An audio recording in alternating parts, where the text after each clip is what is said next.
Welcome to the Global Hydrogen interview series, where we ask what's next in a market that could account for 20% of global carbon abatement by 2050. Thank you very much to Bojana Aczkowski, the Secretary General of Gas Infrastructure Europe, for joining us. Hi, Bojana. Hello, Michelle. Thank you for joining us. Let's kick off with momentum.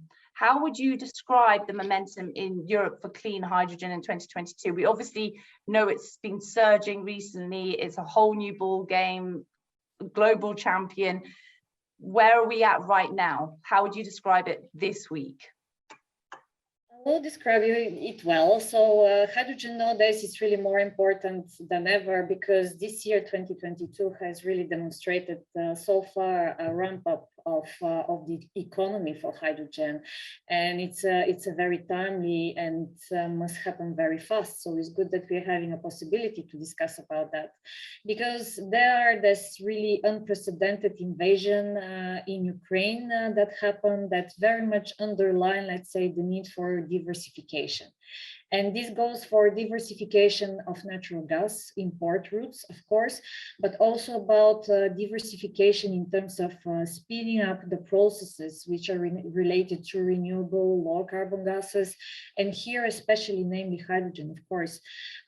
So the European Commission actually doubled its hydrogen target for 2030, and going from 10 megatons renewable hydrogen actually to 20 megatons production of hydrogen. So such kind of developments really show the focus that we have nowadays to really guarantee security of supply in the short and mid-term, of course, but also to speed up the hydrogen market, as it is at the same time more important than it was ever been. Indeed. And what is the reaction to that? Is it that doubling of that target? Is it one of concern? Oh, my goodness, it was already going to be tough, and now it could arguably be even tougher? Or is it one of excitement? Fantastic, we've got the strategic momentum behind us. Is it a mix? What's been the reaction to that in those conversations that you're having in the market? Well, in principle, for sure, for the moment, there is a huge focus on security of supply, for sure. But as I mentioned, now actually this whole situation showcases the needs that we already started in relation to all decarbonization processes, the discussion that we are having about renewable gases and hydrogen in principle, that are actually very timely. And the whole scope of the Green Deal should be much more accelerated. So definitely, I would say that it's more on the side of being an excitement, let's say. And of course, there's that increased urgency of those who thought this was already going to be ambitious, but it's doable and we can move at XYZ pace. Now they're having to go back, review their strategies and go, okay, we need to make this incredibly ambitious. We need to hasten our efforts and we step up investment. So it has triggered a step change all along the supply chain, all the way from policy to those right on the ground of these projects, hasn't it? Yeah, absolutely, indeed. So basically, there should be really a need of particular more focus on the matter, and of course, particular more needs for investments in this perspective, which goes, of course, hand by hand with a more proper and flexible regulatory framework. So really, we're going to see the hydrogen story rewritten for 2022 versus where we expected it in January, because of everything that's happening in Ukraine. Yeah, and I mean the capacity as well for change is huge. You said last December that you have a big network, obviously, with capacity of 4,000 terawatt-hour in transport, 1,100 in storage, 2,000 a year in import via LNG terminals. Expertise to innovate, that's proven, it's right there, and more than 50,000 workers across Europe. And there was that latter number that really caught my eye as well.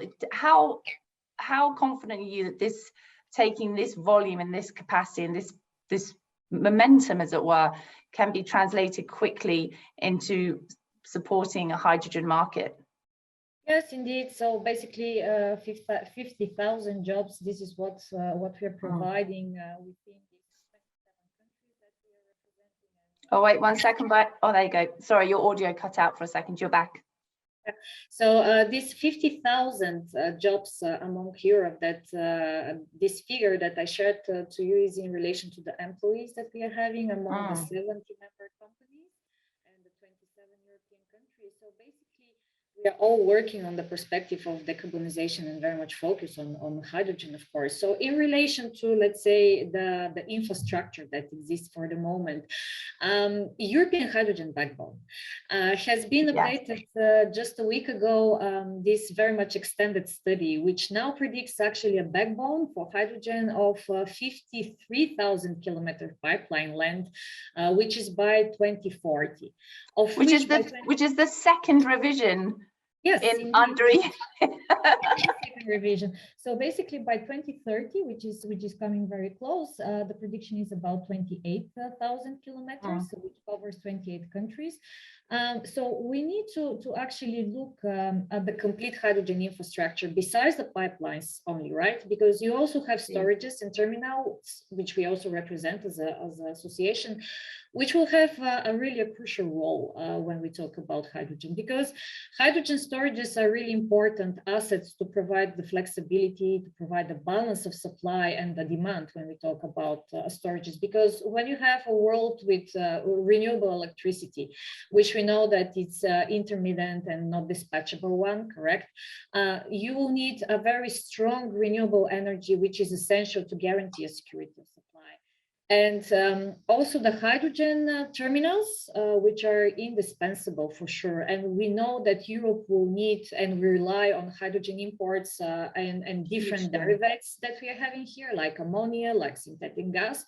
So all these infrastructure assets that we are having within our member companies, so the storages, the terminals, the pipelines, they really create a complete pictures in relation to a kind of a good, full, very well interconnected system when we speak about hydrogen infrastructure. And in that, you know, against the background of everything we've just discussed, what sort of milestones or progress do you anticipate in advance of COP27? Because the landscape's dramatically changing day by day, and as you say, ambitions are increasing as well. What would you expect by 2027? What would you hope for? Well, COP27 for sure needs to follow first all the results that were decided and achieved by COP26 in Glasgow last November to start with. But of course, nowadays we have these geopolitical developments, which will have definitely a big impact on COP27. In energy, of course, that is security of supply, that is more than ever a focus on the debate, as we started with that, correct? Yeah. But hydrogen and its different production, let's say, and different routes across the globe should be really a cornerstone, let's say, on the discussion during this COP. This is what we would expect. And from the European perspective, because now we're seeing a variety of so many legislative procedures that are currently ongoing, under development, and will be concluded by the time when COP27 is going to take place and will be improved. We would expect to improve the regulatory framework for hydrogen. There will be an updated renewable directive, which will have a more concrete targets for hydrogen in different sectors, of course, decarbonized gas package, a hydrogen gas market package, which will have a huge impact in paving the way for this new regulatory framework for hydrogen and the infrastructure needed behind. So I would assume that that should be necessarily the focus of COP27 and the discussion around that. Very much a whole system perspective is the goal, isn't it? Sorry, Brian, your audio comes in and out a little bit. So I was saying about how a whole system perspective is key, and we won't dive into it just now, but you also mentioned earlier about storage and terminals, which I'll loop back to, because I would love to dive into that more with you at another date when we have more time. But the GIE recently said the geographical location of electrolyzers should be based on system efficiency and decarbonisation effectiveness, of course, as you'd expect. What progress do you hope to see in that space this year? Electrolyzers, you mean? Okay. So basically, when we talk here, there is something that it's called additionality principle, which is more concretely refers to exactly to the geographical criteria and the location of where do we put the electrolyzers, renewable electricity, such kind of generation facilities, right?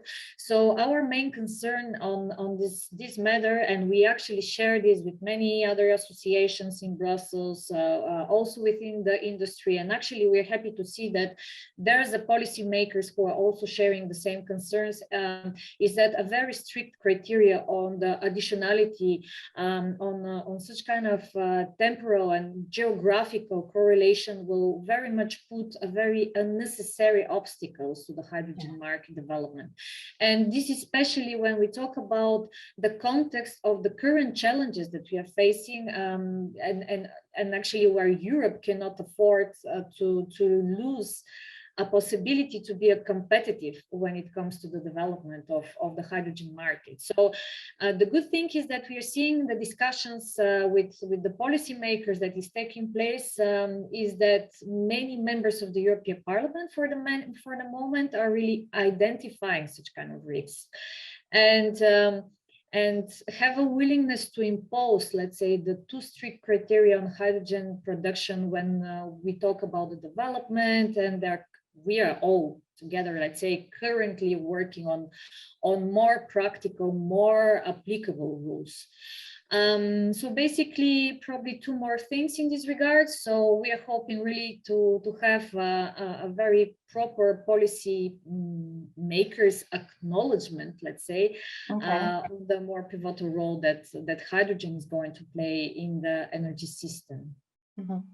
And there's a lot of literature as well on your website about that is really interesting for viewers if they wanted to dive into it more. There's a lot of depth that can be enjoyed on there, so I would recommend that.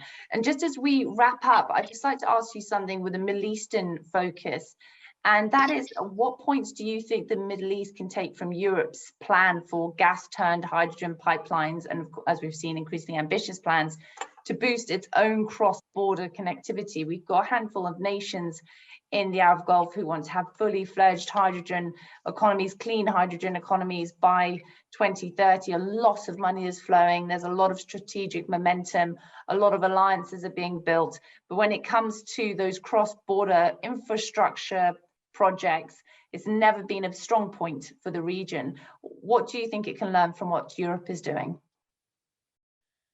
Well, it is expected, I would assume, of course, Europe to be a net important of renewable energy. So there is centrally a need for having a partnership, proper partnership, interdependence, not only with the neighboring countries and regions here, but also with other countries and other regions in the world. So this existing European gas infrastructure have ensured here in Europe for many decades how we can secure, how we can be very efficient for transportation, for LNG, for storage, for our citizens. So this experience can be definitely shared and used in the future energy system, also with these neighboring regions to support them in the development of the hydrogen market, as we are planning to do ourselves for the moment. So such kind of really development of renewable energy, exploiting them within Europe requires really a dedicated infrastructure. So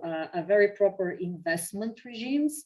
As I mentioned a couple of times, very clear, very stable regulatory framework, appropriate convergence in energy policy. So such kind of scaling up of climate finance would be also advisable, let's say, when we talk about a partnership. So a partnership within different countries will actually allow the influence of how hydrogen should mainly be produced, for example, when we talk about green hydrogen, and how this could be spread the focus for the current main suppliers that we are having in the natural gas sector to, let's say, a different and new players, right? So the regions that we are having here in the neighborhood should be involved as well in the development process in a very early stage. And there is a need to have a specific perspectives, specific predictability that also is very much necessary to be created. So long-term partnership is something that could be advisable between the infrastructure companies, between also current energy producers, and also to those countries which would like to play a role of a transit country. So this is something that is necessary to be actively promoted to efficiently and effectively reach the common decarbonization goals that we would like to achieve together. Well, thank you, Bojana. I think that provides a nice draft for how the Middle East could get cracking with their interconnectivity. That's never really been a big priority or been achieved to its full potential with other markets like gas. So this is a fresh plate. This is a whole new arena that they can do well in, and they certainly do fantastically well in other areas to do with infrastructure, world leading in some. So I'm sure that this will be one that they'll grab with both hands as they move forward with their plans. Thank you, Bojana, so much for joining us. I would love for us to talk again about storage and terminals in more depth. So I do hope we can chat again, and hopefully we won't leave it a whole year, but see you very soon. Thank you very much.